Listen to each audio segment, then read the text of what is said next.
అమ్మాయి గారు.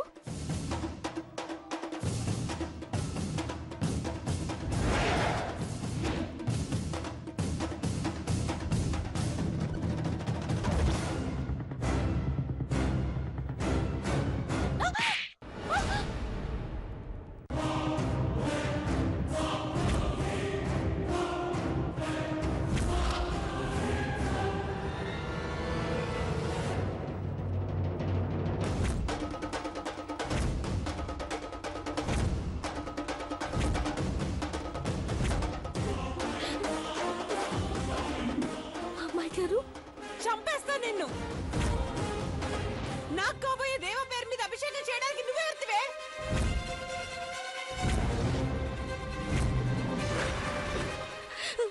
అది కాదమ్మా. కట్టుకథలు చెప్పడానికి ట్రై చేయకు. పొద్దున్నే 6 మడిబట్టలతో గుడికొచ్చి మెట్లన్నీ కడిగి మొక్కుతున్నావంటే నీ మనసులో ఏదో బలమైన కోరికుండుండాలి.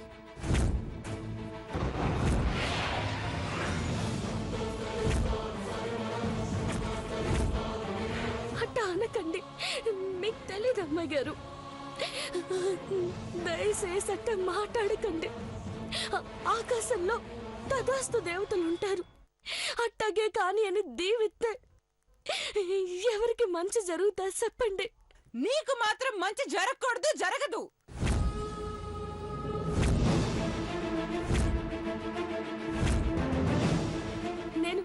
నేనెట్టా ఉన్నా పర్వాలేదు అమ్మాయి గారు, కానీ పెద్దబాబు గారు ఎప్పుడు చూడు పెద్దబాబు గారు పెద్దబాబు గారు జపం చేస్తూ ఉంటావేంటే? వశపరచుకోవడానికా ఈ పూజలు అభిషేకాలు?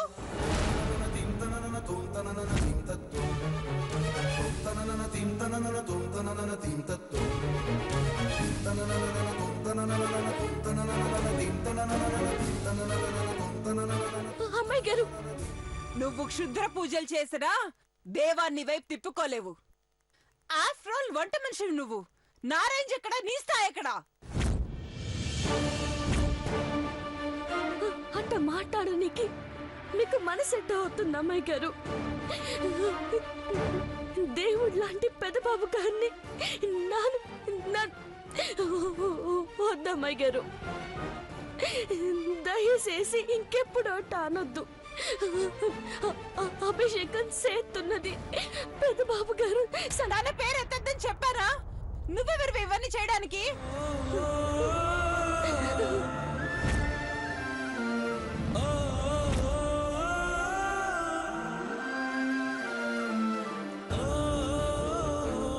నువ్వు వండి పెట్టి మేం తిన్నాక మిగిలిన దానికి చేతులు చాచాల్సింది పోయి ఇక్కడికి వచ్చి దండం పెడతావా? బయటకు అమాయకురాల్లా కనబడతావు గాని లోపల చాలా కుట్రలు కుతంత్రాలు చేస్తున్నావు కదా. అమ్మాయి గారు, ఆపరి దొంగేడుపులు. దేవ పుట్టినరోజు నాడు నేను రావాల్సిన టైంలో నువ్వొచ్చి అందరి దృష్టి నీ మీద పడేలా చేసుకున్నావు.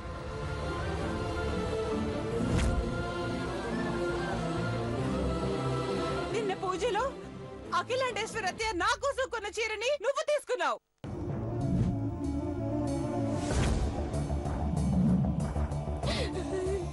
నేను తీసుకోలేదు అమ్మాయి గారు. అమ్మగారు ఇస్తే తీసుకోవడమే. నీకు ఆ చీర కట్టుకునే స్థాయి అర్హత ఉన్నాయా లేదా అని చూసుకోకర్లేదా? ఎవ్వరికి అనుమానం రాకుండా నువ్వు చేసే పిచ్చి పనుల ఫలితం నా దేవ నీవేం దృష్టి మళ్లిస్తాడనేగా.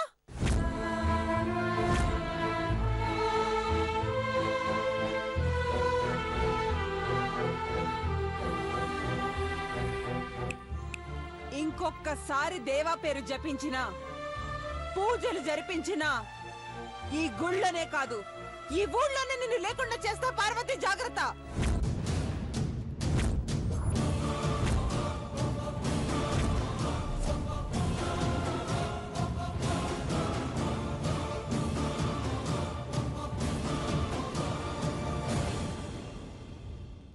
అమ్మా, ఒక్క నిమిషం.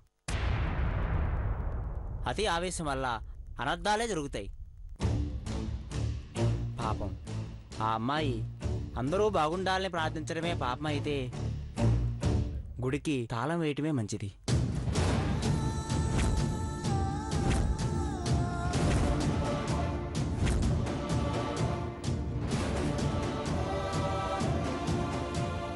కాబోయే దేవా పేరు మీద ఇది అభిషేకం చేయించడం ఏంటి? పొరపాటు పడినట్టున్నావమ్మా.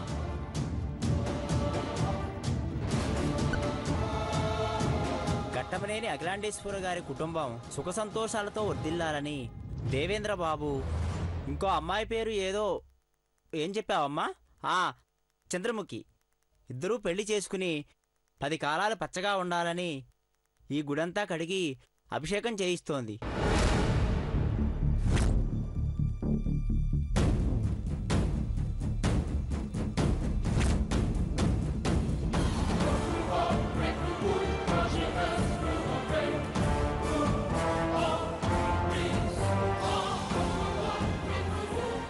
ఆ చంద్రముఖి నువ్వే అయితే ఈ అమాయకురాలి మనసుని అర్థం చేసుకోమని చెబుతున్నానమ్మా.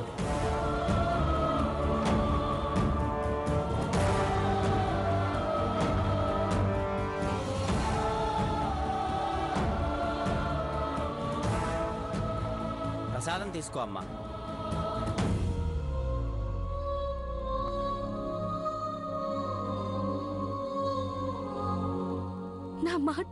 నా మాట పూర్తిగా వినుంటే సనం బాగుండేది అమ్మాయి గారు. నోరుసారి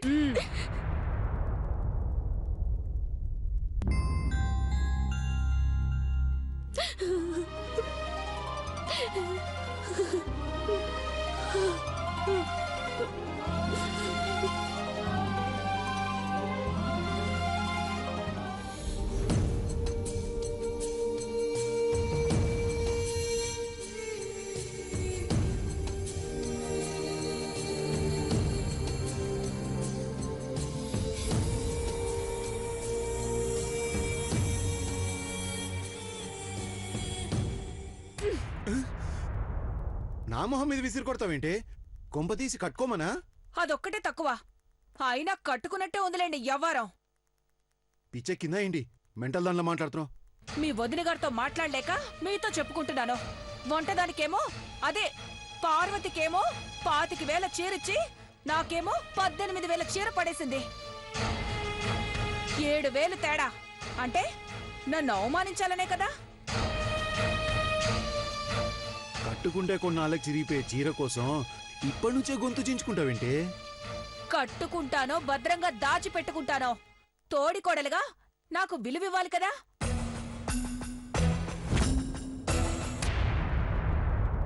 ఇవ్వలేదు అంటావు.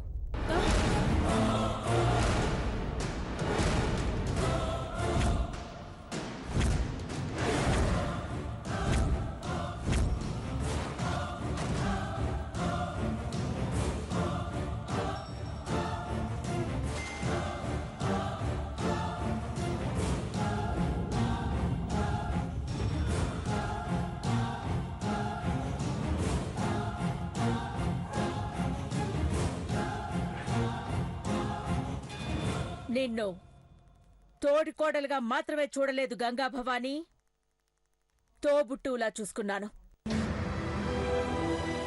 ఎప్పుడైనా తేడా గాని ఎక్కడైనా తక్కువ గాని వచ్చిందా?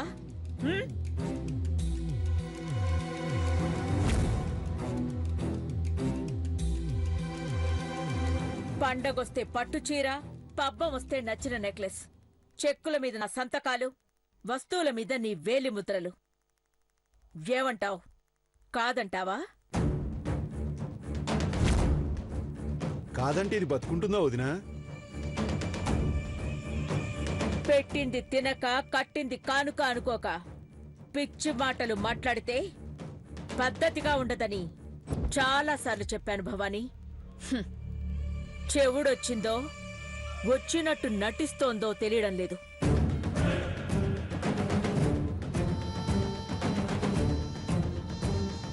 వినపడుతోందక్కా, కనబడుతోంది కూడా నీ నటన.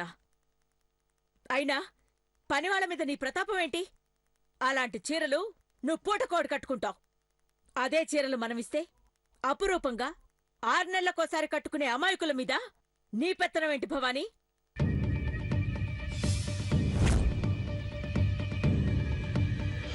సారీ అక్క, ఏదో ఎమోషనల్ అయిపోయాను. ఇక నుండి నోరు అదుపులో పెట్టుకుంటాను. ప్రామిస్. నువ్వు అదుపులో పెట్టుకోకపోతే గౌరీ నిన్ను ఇంట్లోనే పెట్టుకోడు. ఏం గౌరీ?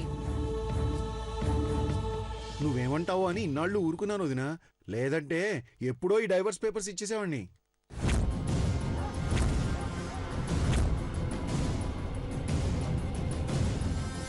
పెళ్ళేడుకొచ్చిన కూతురుంది కదా, అంత పని చేయకు గౌరీ. ఇలాగే పిచ్చి పనులు చేస్తే అప్పుడు ఆలోచించొచ్చు. ఆ చీర తీసుకుంటావా, బాగోలేదని పారేస్తావా? మహాప్రసాదాన్ని కాదనే మూర్ఖురాల్ని కాదక్కా నేను. కళ్ళకద్దుకుని మరీ తీసుకుంటాను. ఈ వినయం ఎప్పుడూ ఉంటే తప్పుడు పనులు చెయ్యవు. నా ప్రతి మాటని అర్థం చేసుకుని నడుచుకుంటే నీ మాటను గౌరవిస్తాను. అర్థం చేసుకో. సరే అక్క.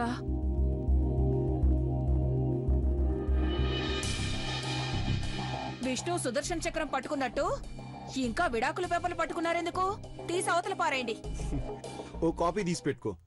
కొమ్ములు పెరిగినప్పుడల్లా పేపర్ తిరిగేస్తే బుర్ర తిరిగి బుద్ధిగా ఉంటాం.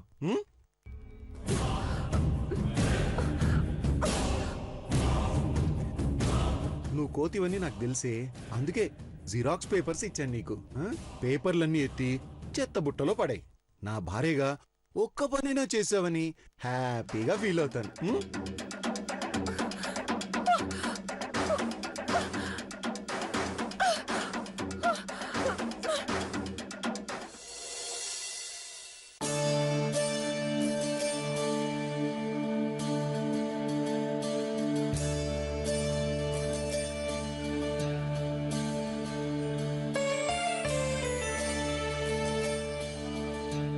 మూలమూలమూలమూలమో ఎంత చక్కగా ఉన్నారో దేవుళ్ళు.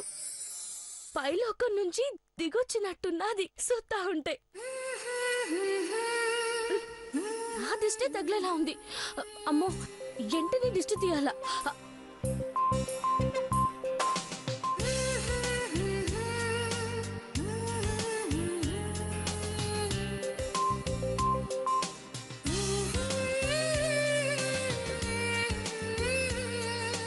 ఒక నిమిషం అమ్మగారు, అట్టాగే ఉండండి. అట్టాగే ఉండండి అమ్మగారు, దిష్టి తీస్తాను.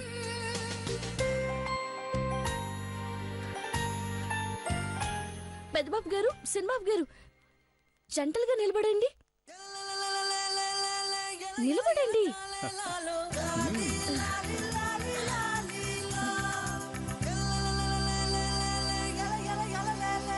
ఇరుగు దిష్టి, పొరుగు దిష్టి, ఇంట్లో వాళ్ళ దిష్టి, పనుల దిష్టి, నా దిష్టి, ఎవ్వరి దిష్టి పడరాదు.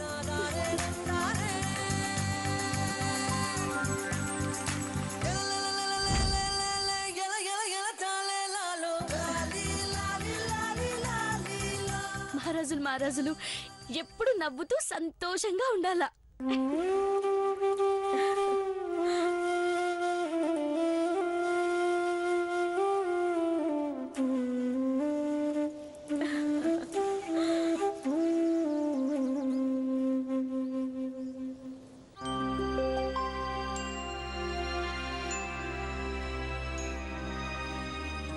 మనస్ఫూర్తిగా కోరుకునే నీలో సంతోషాన్ని చూస్తున్నావమ్మా. మా పట్ల నీకున్న అభిమానం నీ కళ్ళల్లో తెలుస్తోంది.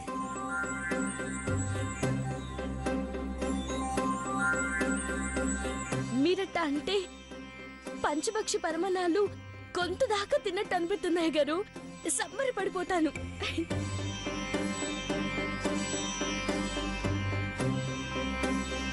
జరిగింది మర్చిపోయి మామూలుగా ఉండే నీలాంటి వాళ్ళకి మంచి భవిష్యత్తుంటుంది పార్వతి. భగవంతుడు నిన్ను చల్లగా చూస్తాడు.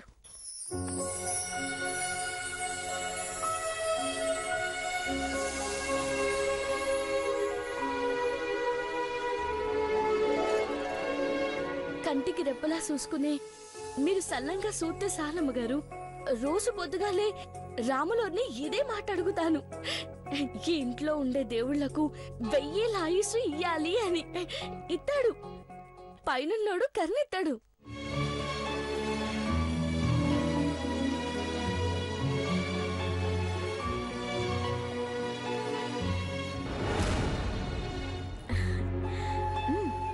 నువ్వు కూడా రెడీ అయి మాతో పాటు రా పార్వతి.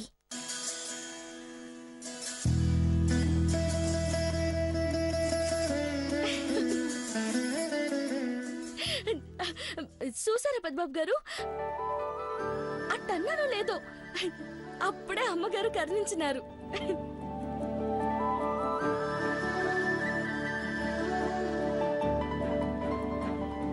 అమ్మ ఆశీర్వాదం నీకెప్పుడు ఉంటుంది పార్వతి. ఎక్సైట్ అయిపోయి ఇదే డ్రెస్ లో రాకు పార్వతి. గెస్ట్లు ప్రెస్ వాళ్ళు చాలా మంది వస్తారు.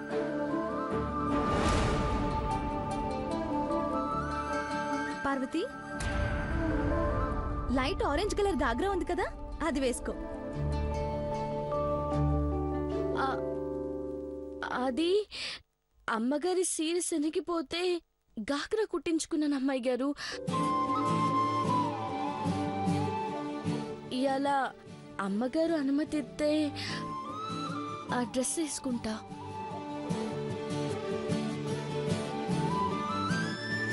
ఆడపిల్ల లక్షణంగా కనిపించడానికి అనుమతి అక్కర్లేదు పార్వతి.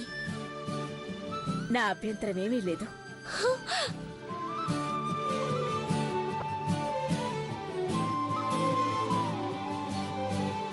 పెదబాబు చిన్నబాబుల నిశ్చితార్థ ముహూర్తాన్ని ప్రపంచానికి చాటి చెప్పే సమయం సంతోషంగా రావాలి.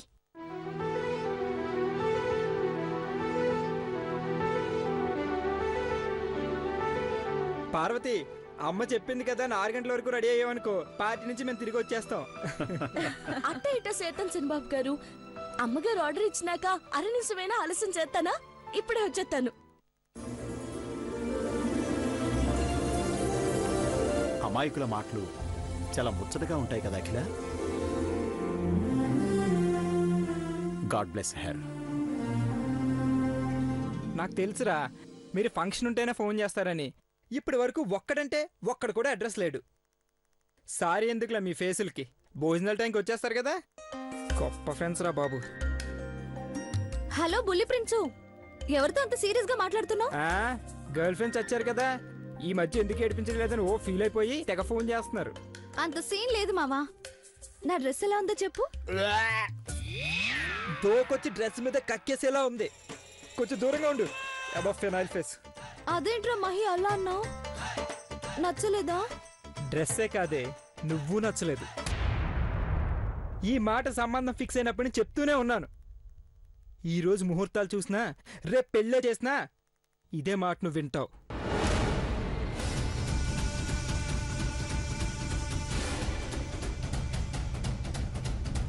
మహి, నీ నిర్ణయాన్ని మార్చుకోవా? నిర్ణయించేది అమ్మ, ఫాలో అయ్యేది మేము. నీ మెళ్ళో తాలి కట్టినా కుక్కలా నా వెంట వస్తావే తప్ప నేను ప్రేమతో నీ పక్కన ఎప్పుడు ఉన్నావు.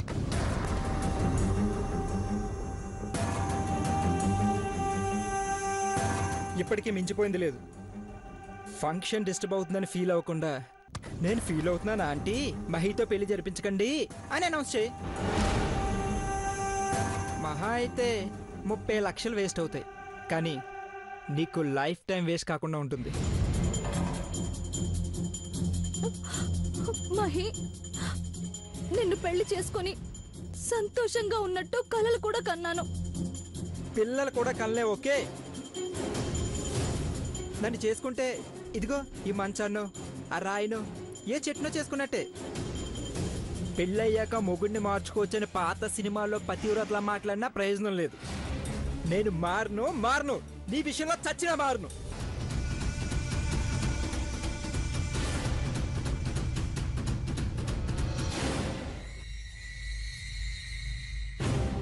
నన్ను భరిస్తే మా అమ్మకి చిన్న కోళ్ళు అవుతావేమో, కానీ నన్ను ప్రేమిస్తే కూడా నా దృష్టిలో నువ్వు భార్య కాలేవు.